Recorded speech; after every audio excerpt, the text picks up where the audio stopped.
Hi everyone, and welcome to the fourth and final module of our Introduction to Business Math course. In this module, we're going to be looking at averages and unit rates.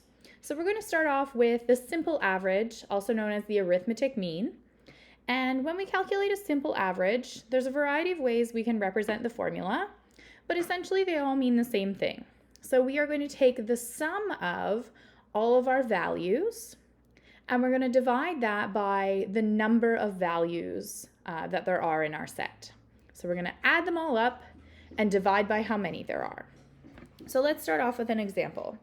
We're going to first calculate the simple average of the numbers 45, 65, 85, and 90. So our average, we're going to add them all up. First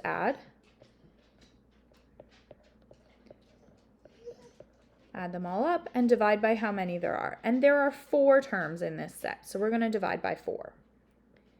And so if we add all of these values up, that comes to 285, divide by 4, which is going to give us an answer of 71.25. And that's our simple average for these values.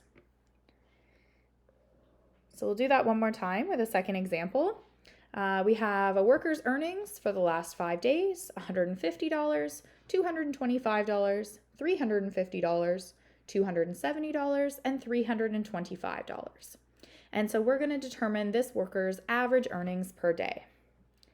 So for an average, we are first going to add them all up.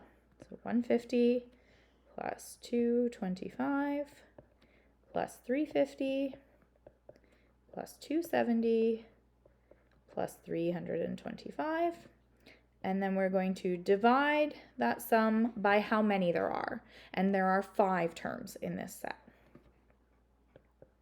And so when we do our addition, we have 1,320 divided by 5, which leaves us with an average of $264 per day. So simple average is exactly like it sounds, very simple to calculate. The other thing we're going to cover in this module is something called unit rate. And so the wordy definition of unit rate is the number of units of the first quantity that corresponds to 1 unit of the second quantity. And so that maybe is a little general and a little wordy, but if we look at some simple examples, I think you'll understand. So Sam drives 90 kilometers in 1.5 hours. So if Sam drives 90 kilometers in 1.5 hours, if we simply divide that out, so 90 divided by 1.5, we end up with 60 kilometers per 1 hour. And 60 kilometers per hour, this is a unit rate. So we have 60 kilometers, so 60 of the first quantity corresponding to 1 hour, so 1 unit of the second quantity. So if we do something similar with the second example, Kelly works 75 hours in 2 weeks.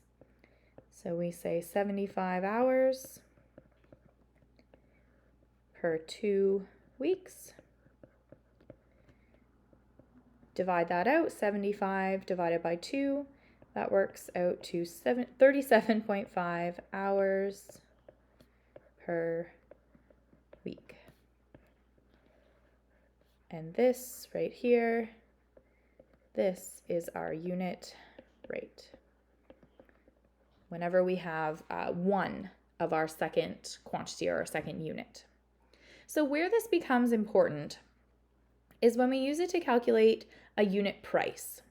So a unit price is the unit rate when it's expressed in currency, so dollars, cents, etc. And so it shows the cost of an item for 1 unit of that item. So for example, if 3 liters of milk costs $4.80, what is the cost per liter of milk? And I find students often get confused about which way the division goes. So is it 3 liters divided by 480 or 480 divided by 3 liters? And so there's a couple of clues that you can look for here. we have cost per liter. So that actually tells you exactly what you should do. Cost per liter. So then you're going to do money divided by liters. If you go the other way around, you'll have liters per dollar, which is a valid measurement, but not necessarily what we're looking for. So cost per liter. The other way is to always remember that money is most important. Money always comes first. So if we're looking for the unit cost, we're going to take our money first, 480 divided by the number of liters, and we're going to have $1.60 per liter, and this is our unit price.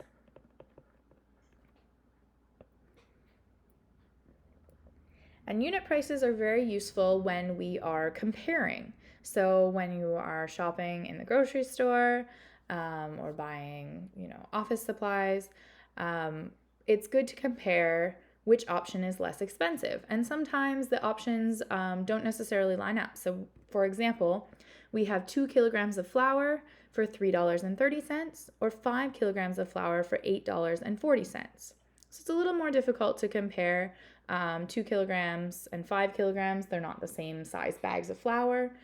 So if we convert both to a unit rate, we get dollars per kilogram. We can see which one is the less expensive option. So we'll start with 2 kilograms of flour for $3.30. So we take our $3.30, money comes first, per 2 kilograms.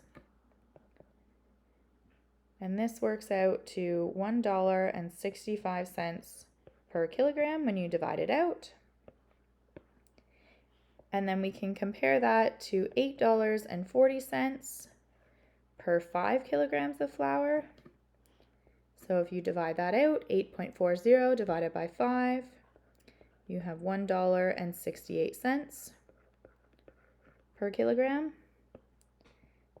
And so our 2 kilogram bag is therefore less expensive. And so 3 cents a kilogram, that probably doesn't make a difference if you're buying flour, for home baking, because you're probably not going to worry about the 3 cents a kilogram. You're going to buy whatever bag of flour makes sense for you. However, if you're running a bakery and 3 cents a kilogram and you're buying, hundreds of kilograms of flour, this might be a useful piece of information for you to make a wise business decision. So one last example, comparing 12 pencils for $4.44 or 8 pencils for $2.88. So finding which is the least expensive option. Remember, money first.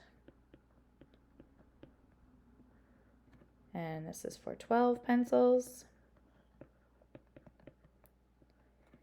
And so if I divide that out, $4.44 divided by 12 comes to 37 cents per pencil. And compare that to $2.88 for 8 pencils. And you do that division and you have 36 cents per pencil. So clearly here the least expensive option is 36 cents per pencil. So this is less expensive. And again, if you're buying, your back to school supplies, you're probably not going to worry about 1 cent per pencil. You're going to buy the pink sparkly pencils that you really want. But if you are buying pencils for a school board and you're buying thousands of pencils, maybe 1 cent per pencil adds up to some money that could be spent on something else instead. So unit costs are wise for personal shopping, although sometimes the impact is not as large as if you're making broader business decisions.